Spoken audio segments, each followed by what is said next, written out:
तो हमारे साथ हमारे बिहार संपादक एसके राजीव जुड़े हुए हैं, सीधे चलेंगे उनके पास। राजीव जी, जिस तरह से नीतीश कुमार ने बयान दिया है, परिवारवाद पर सवाल खड़े कर दिए हैं, इससे उनके इरादों की आहट सुनाई दे रही है, क्या कहेंगे आप?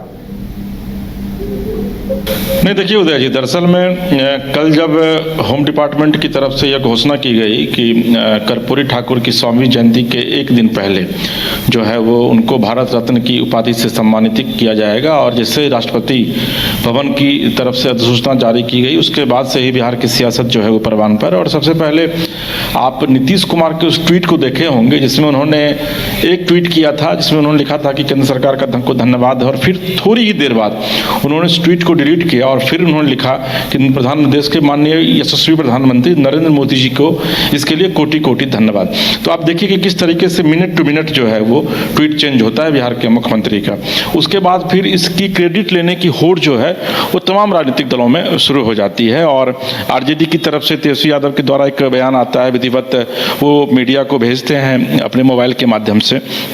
और उसमें वह यह कहते हैं कि यह आरजेडी के दबाव का परिणाम है कि आज जननायक को जो है वो भारत रत्न का से सम्मानित किया गया है। और उन्होंने यह भी कहा कि बिहार में चूंकि वह जातीय जनगणना करवाए, इस वजह से इतने दबाव में आ गई केंद्र सरकार के नरेंद्र मोदी को यह निर्णय लेना पड़ा। अब देखिए बात यहीं तक नहीं रुकी, उसके बाद नीतीश कुमार के जो मंत्री हैं वो तमाम मंत्री क्रेडिट लेते हैं और यह कहते हैं कि नीतीश कुमार ने स्वयं भी आज भी उन्होंने कहा है सभा में कि भाई मीडिया भले ही बीजेपी उनको इसका क्रेडिट दे कि ना दे, लेकिन लगातार वो मांग करते रहे हैं और उसके बाद जो है वो केंद्र सरकार ने उनकी इन मांगों को माना है। लेकिन इन सब के बीच अगर आप देखेंगे तो 36 साल से वाकई में कर्पूरी ठाकुर को भारत रत्न देने की मांग जो है वो जोर पकड़ रही थी, और इस बीच में कई सरकारें आई। केंद्र में लालू प्रसाद यादव जो खुद को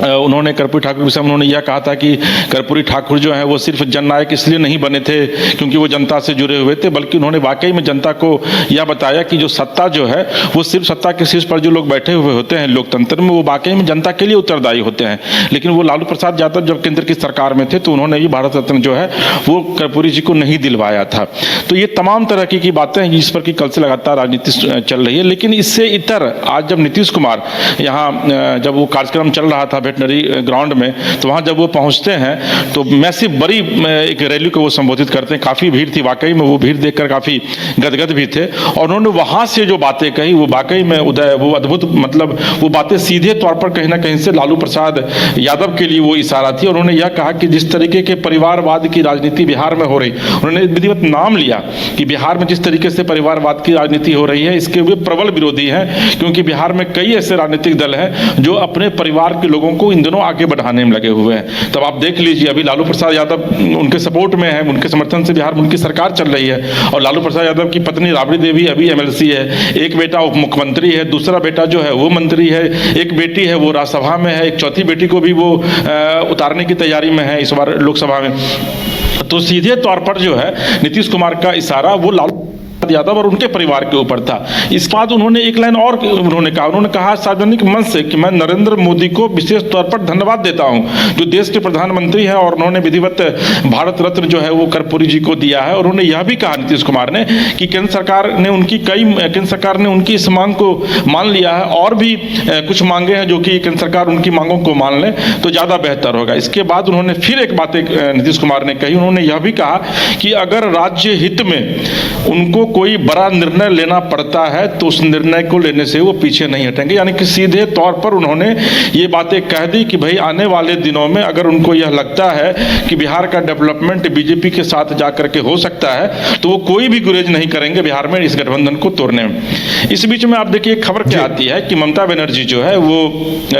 बंगाल में अकेले चुनाव लड़ने की घोषणा कर देती है। दूसरी तरफ अभी आप देखे होंगे कि आम आदमी पार्टी की तरफ से घोषणा की जाती है कि वो भी चुनाव जो है वो अकेले चुनाव लड़ेगी। तो ये तमाम इस तरीके की बातें आज कर्पूरी जी की जयंती 100वीं जयंती के अवसर पर आया, जो कहीं ना कहीं से नीतीश कुमार की तरफ से एक इशारा है, और वहीं दूसरी तरफ इंडिया गठबंधन जिसको कि इंडी गठबंधन बीजेपी कहती है उसको कहीं ना कहीं से कमजोर होता वो कहीं ना कहीं से कमजोर होती दिख रही है। जी उदय जी। बिल्कुल राजीव जी, यानी अब नीतीश जी ने जिस तरह से संकेत दिए अब कहा जा सकता है कि बहुत जल्द कोई बड़ा फैसला होगा और उसकी पूरी पृष्ठभूमि अब तैयार हो चुकी है। नहीं, देखिए इसकी पृष्ठभूमि लंबे समय से ही तैयार हो गई थी उदय जी, और आपको ये पता है कि जो नीतीश कुमार अमूमन मीडिया से वो रुक करके बात करते हैं, पत्रकारों को बुला करके वो बात करते हैं। पिछले 1 महीने से आप देख लीजिए कि वो मीडिया में कोई भी बयान नहीं दे रहे हैं। इवन आज भी उन्होंने यह कहा कि भाई मीडिया वाले हमसे जो पूछते हैं अब हमसे अभी मत पूछिए अभी आप, ठीक है ना, हम जो डिसीजन लेंगे वो आपको पता चल जाएगा, जो निर्णय हम राज्य हित में लेंगे। तो वो बार बार उनका इशारा था। रही बात इसकी, तो पिछले 1 महीने पहले ही इसकी स्क्रिप्ट जो मैं लगातार हम लोग जो संवाद कर रहे हैं उदय जी, उसमें मैं लगातार ये बातें आपको कह रहा हूं कि इसकी स्क्रिप्टिंग दिसंबर में ही लिखी जा चुकी है। और आपको याद होगा कि एक बार जब हम लोग अपने एडिटर इन चीफ के साथ जब मैं संवाद कर रहा था तो उस समय भी इस बात की चर्चा मैंने की थी कि भाई बिहार में विधिवत नीतीश कुमार ने इसकी स्क्रिप्ट उसी समय तैयार कर दी थी जिस समय इंडिया गठबंधन में उनका नाम जो है वो संयोजक के पद पर और प्रधानमंत्री के उम्मीदवार के तौर पर नहीं लिया गया था। और जब वो पीसी को छोड़ करके वहां से निकल गए थे, उसी समय से इस बात की आशंका जताई जा रही थी कि आने वाले दिनों में नीतीश कुमार जो है वो अपना स्टैंड जो है वो कहीं ना कहीं से चेंज करेंगे, अपना पाला वो आने वाले दिनों में बदलेंगे। और आप देख लीजिए, ठीक उसके बाद से लगातार नीतीश कुमार जो है जो बीजेपी पर, हालांकि इस बार जो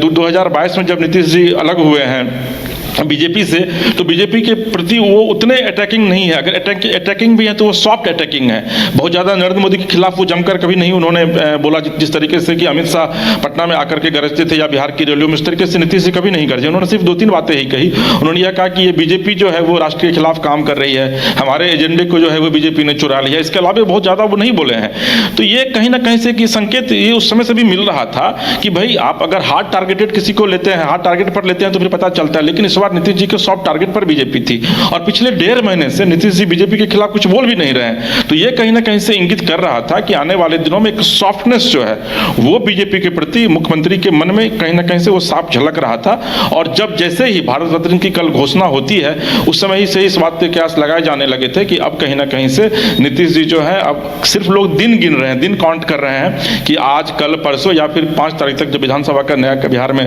सेशन शुरू होगा उस समय तक निश्चित तौर पर बिहार में कुछ ना कुछ आपको एक खेला देखने को मिलेगा। हालांकि इन सबके बीच लालू प्रसाद यादव ने यह कहा है नीतीश जी को, जो जब वो कृष्ण मेमोरियल हॉल में जब वो कर्पूरी जयंती में के समय वहाँ वो बोल रहे थे, कार्यकर्ताओं को संबोधित कर रहे थे, तो उन्होंने यह कहा कि भाई आपको जो लेना है सब ले लीजिए, लेकिन चूंकि बिहार में जो समाजवादियों की सरकार चल रही है इस सरकार को मत छोड़िए। यानी किसी तौर पर कहीं ना कहीं से अब लालू प्रसाद यादव जो है वो अब नीतीश कुमार से गिड़गिड़ा रहे हैं, वो आग्रह कर रहे हैं कि आपको जो भी डिसीजन लेना है आप लीजिए राज्य हित में, लेकिन आप सरकार को छोड़ करके यानी कि आरजेडी को छोड़ करके इस सरकार से आप बाहर नहीं जाइए। तो आप अंदाजा लगाइए कि बिहार में इन दिनों पॉलिटिकल स्थिति क्या हो गई है। जी उदय जी, वाकई में अब लगता है कि बहुत जल्द बिहार में तस्वीर बदलती हुई दिखाई देने के आसार हैं। हमें भी इस बात का इंतजार रहेगा। राजीव जी, फिलहाल हमारे साथ जुड़ने के लिए और तमाम जानकारी देने के लिए आपका बहुत बहुत धन्यवाद। तो अब इंतजार इस बात का है कि बिहार में क्या कुछ होता है और पीएम मोदी का जल्द दौरा होने वाला है। उसके पहले उम्मीद की जा रही है कि बिहार में सियासी हालात तब्दील,